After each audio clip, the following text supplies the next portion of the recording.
Good morning from Panhandle Outdoors, America's only daily outdoor TV show. Your source for fishing, hunting, and information for folks who enjoy the great outdoors. Now sit back, relax. It's Panhandle Outdoors. Good morning, folks. Welcome to Panhandle Outdoors. I'm Winston Chester. Glad you're watching the show this morning. I have a special guest. Let's get started with the weather. As always, brought to us by Gulf Coast Air Conditioning, Drew Pollard, and his hard-working crew taking care of our everyday comfort needs. And it was like a comfortable day. High 77, low 59. And water temperature, we've been talking about it every day, and it's going up in 10 days' time. It's going up 4 degrees this morning. 65.8 this morning. So we're going to round it off to 66 degrees. That's really interesting. River readings brought to us by Panama City Coca-Cola. Good folks down there. Looking at the Apalachicola, Brunstown is high, folks. What about a 14.9? And the Choctaw Caryville, 7.5. And both of them on the rise. And we got more rain coming. Looks like Saturday. So high water, but you can still catch fish on high water. Our tide chart brought to us by Kent Forest Lawn. We're looking at today, Thursday, March the 7th. Great tide today. Low this morning at 529 and a high at 741 tonight. Really strong tides today. And we're looking at the wind, not bad, coming out of the southwest at about 8. All right, let's take a break. Come back with our special guest.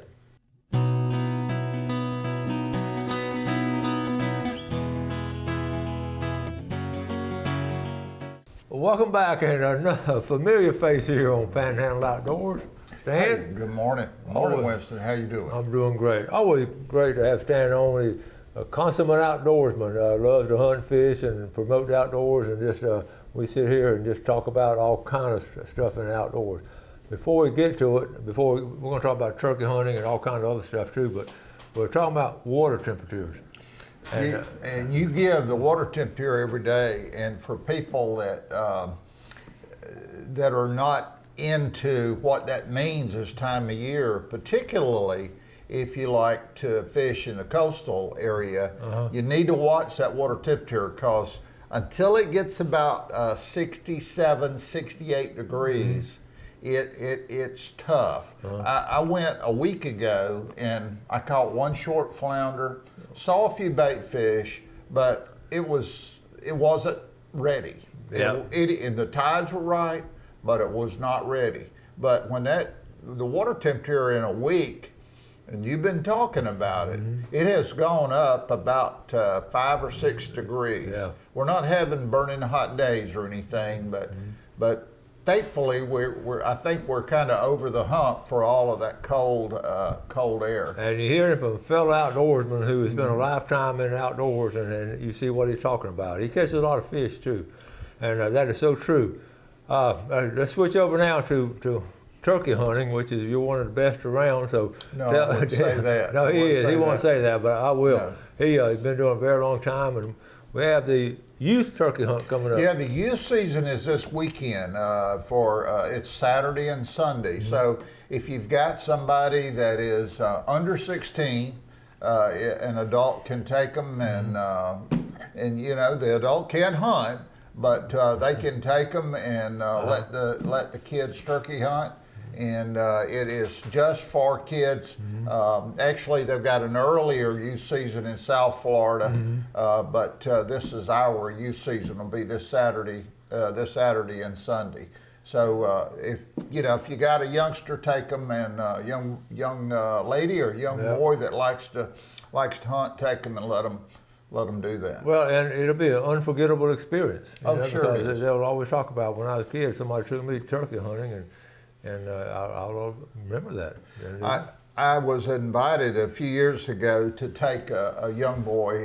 His dad was not a good turkey hunter and didn't know much about it, and he asked me if I would take him. He's in the family. It was my brother-in-law's grandson, but they asked me if I would take him, and we called in 3 jakes that morning, and then we took us a good dinner break.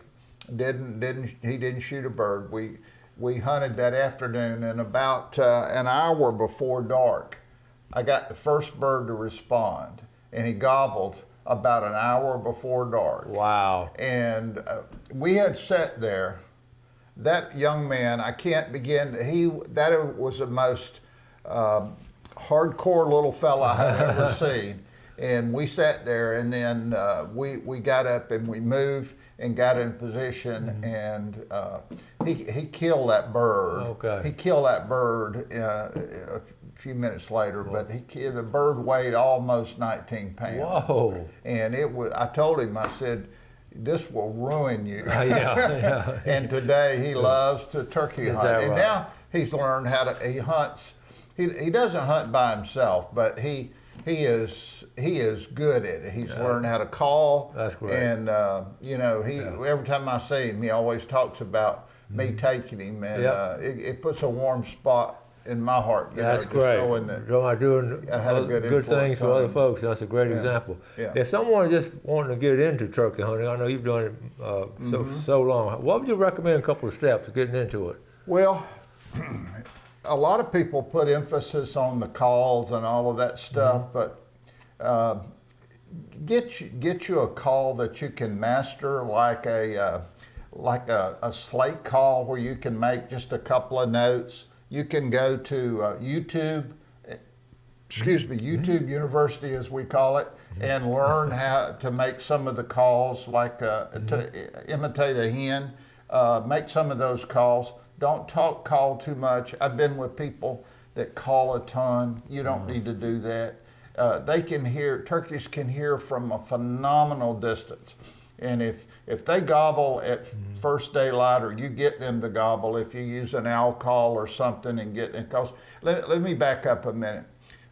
People use owl calls, or they learn how to call like a coyote with their voice. I can't do that.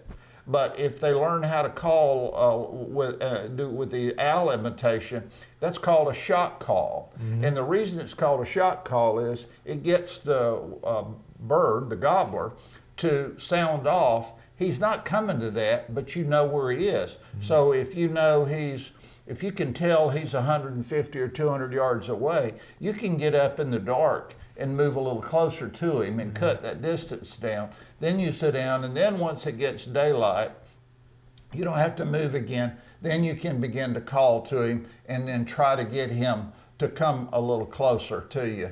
And so, but the single most important thing you've got to have if you're going to be a successful turkey hunter is patience. And I mean, you sometimes have to sit there a long time. I killed a bird 2 years ago.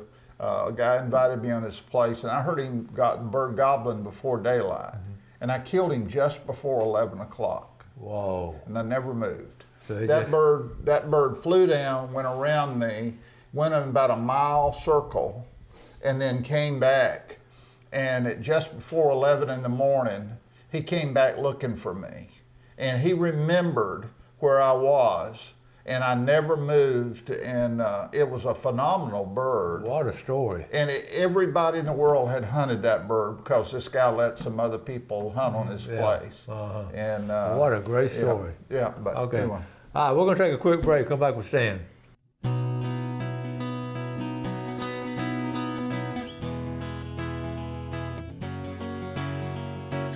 Okay, welcome back. So here with Stan Kirkland, former FWC Public Information Officer, made a career out of it. How many years were you with them? 41 and a half. 41 and a half. You couldn't finish the other half out? It was just time to go? It was time to go. We always talk about it's time to go. They were wonderful to me. I have no issues with anybody, but it was just time to, and I had signed up and got in the drop program, and in fact, when before that, when I went to talk to our lady in charge of hiring and firing and all of that kind of stuff, and retention of employees and all, she said, "How long do you have on?" I told her. She said, "Why are you still working?" And I said, "Well, I love the people. I love working for the agency. They've been good." She said, "You deserve to enjoy your retirement." So anyway, so I did, but I worked around some of the greatest people in the world, And I think about them all the time. And I still remember the little retirement dinner they had for you. It was so special. So many people got so many great testimonials from men and women who worked with you. That was a special time. Thank you, Winston. I appreciate it. I remember you and Gail coming. That was at the National Guard Armory here. It was very nice. Yeah, very I know. We're talking about our mugs right here. Yeah. See, Stan is one of the original members of the Panhandle Outdoors team, so I always try to help them out. So I gave him, but I like the orange color. It says Panhandle Outdoors on it, but I like the orange color. I have an orange one, but I can't find it. And I'm not sure that's not mine, but Stan says it's his. So my name's on the bottom. No, it's not yours, but I'll give it to you if you want. I've got one somewhere. Might still be in the back of the dishwasher. I don't know. Yeah, it's probably been stuck somewhere. I left mine at my mom's house in Jackson County, and I panicked because I couldn't find it. And I said, I know I had it. And then I was up there and I saw it sitting on the counter and I said, Mom, how'd you end up with mine? She's 97. I said, how'd you end up with mine? She said, you left it. You left it. So, not the first time you've done that. But I drink out of mine all day. Just about. We drink water and coffee and all stuff. Yeah. All right, so let's get back to turkey. Okay, youth hunt and then youth hunt is this weekend, and then you can still take youth, but the regular season opens on the 16th. And runs through the 21st here in Florida. We have a 2-bird bag limit.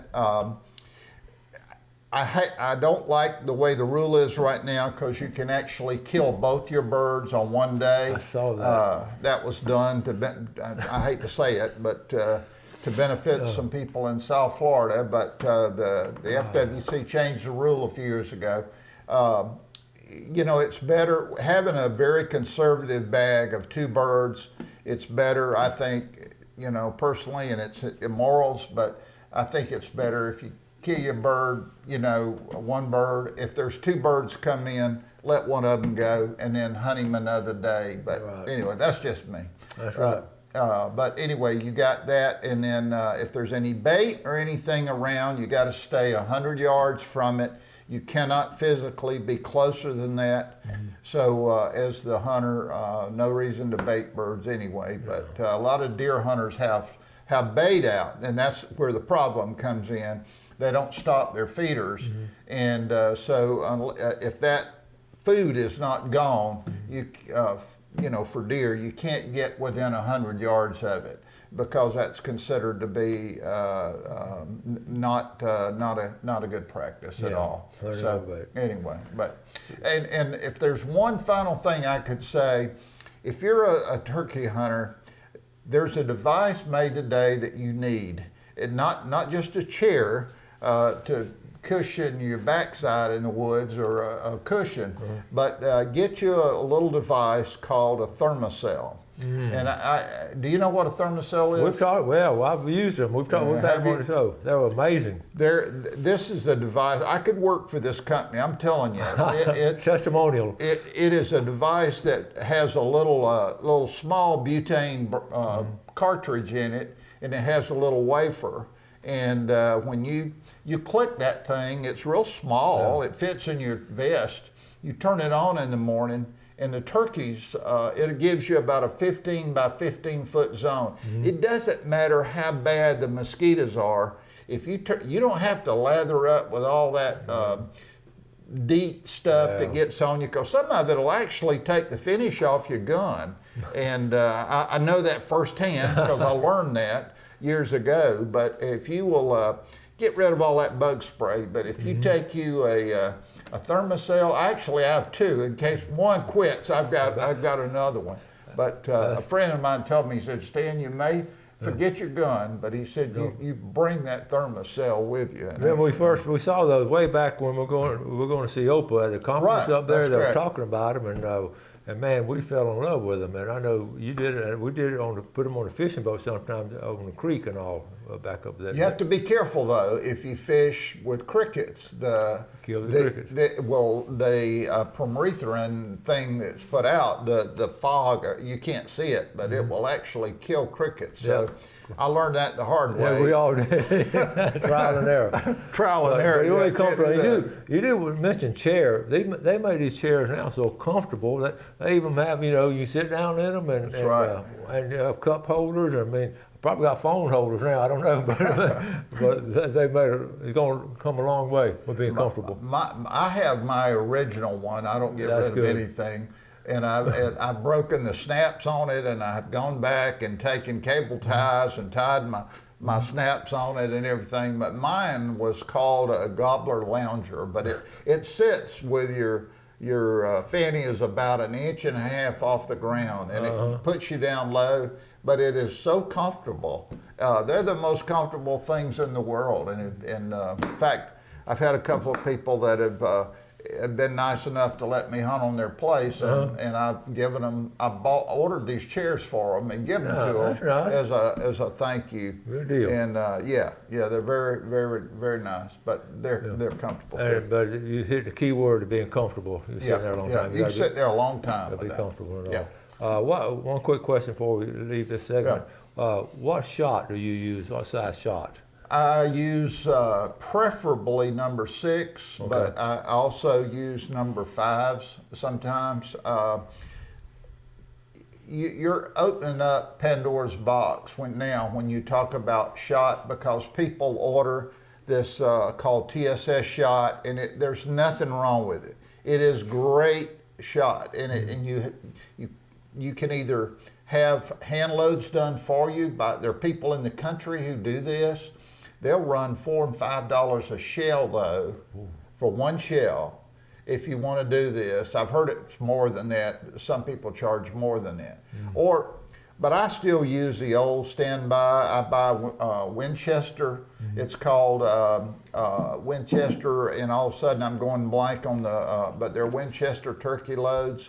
And they're number 6 shot, and they work great. Pattern your gun, find out if you've got a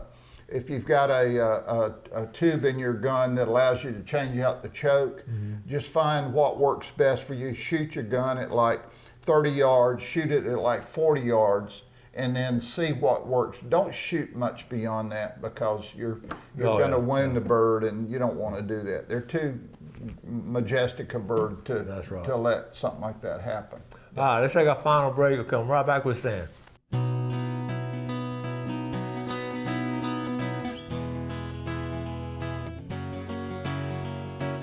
Okay, welcome back. Here with Stan Kirkland. Always great having him on the show. We're proud that he's a member of the Panhandle Outdoors team. So let's take a look at our fishing game times today, brought to us by Blue Water Outriggers in Port St. Joe.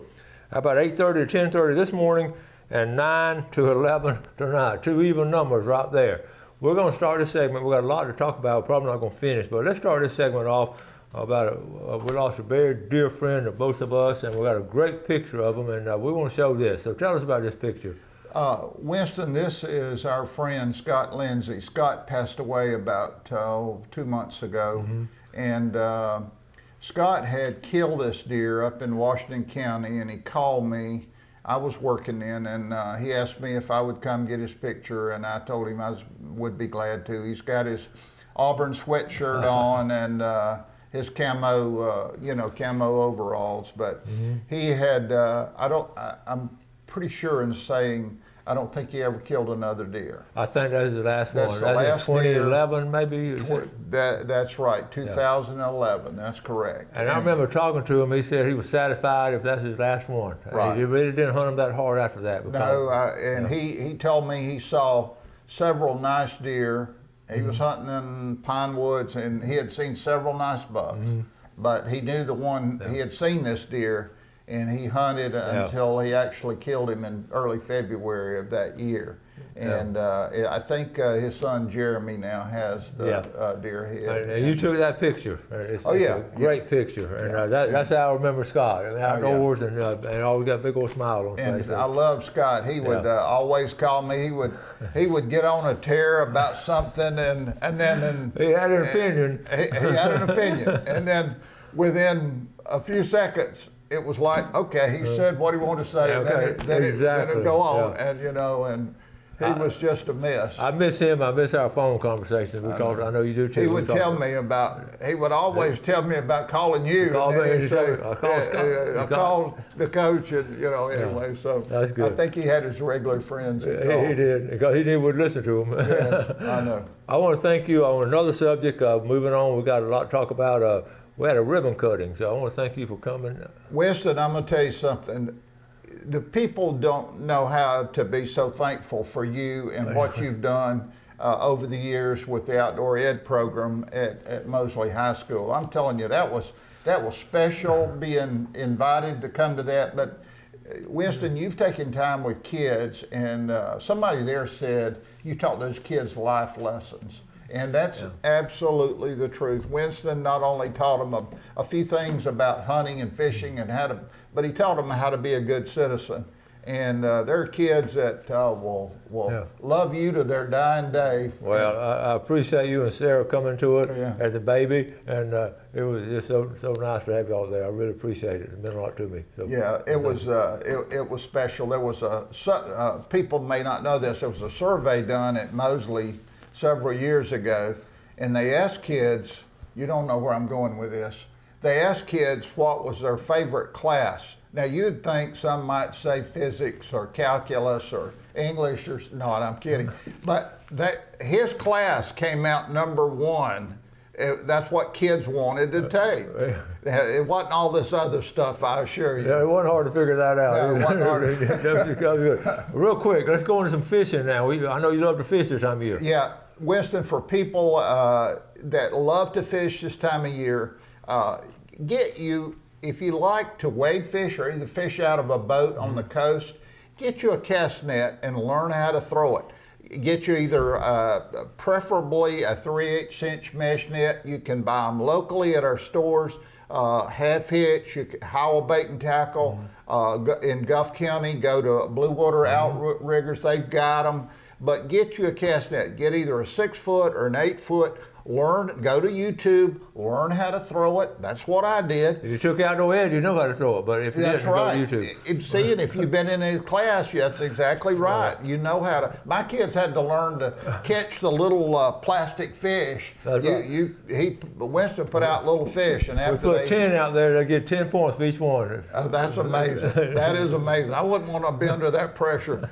But anyway, but learn how to catch you some fish. And then, or you can fish with plastics. That there's nothing wrong with that. Yeah. But I just love fishing. It's interesting you said that. I've always been plastic early, but I'm going now. I'm going to start really going to live bait now for the first time in. Well, I need to take you and show you and give you a little tutorial on the water one day. I think you would enjoy that. I just get tired of doing this, for a couple of hours. A couple of hours. That live bait, just let it move natural. And those fish follow that live bait. See, that's what's happening right now. As that live bait moves in, as that water warms up, those fish, the trout, the redfish, the flounder, all of that is following those fish in. Yeah. And they're going to be there. I'm telling you, they're going to be there. And it'll get too hot in June, July, in July and August, and then you have to wait until the fall. You got a month or two of lull there. But it's just real important to learn that. And then get you a little live bait bucket.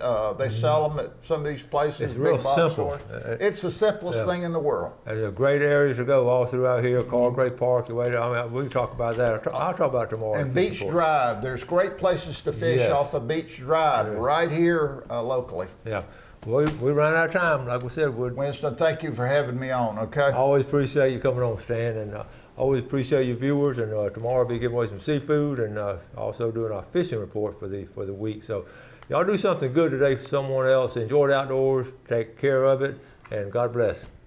Thanks for watching America's only daily outdoor TV show, Panhandle Outdoors with Winston Chester, featuring hunting, fishing, and other activities and information to help you enjoy the great outdoors.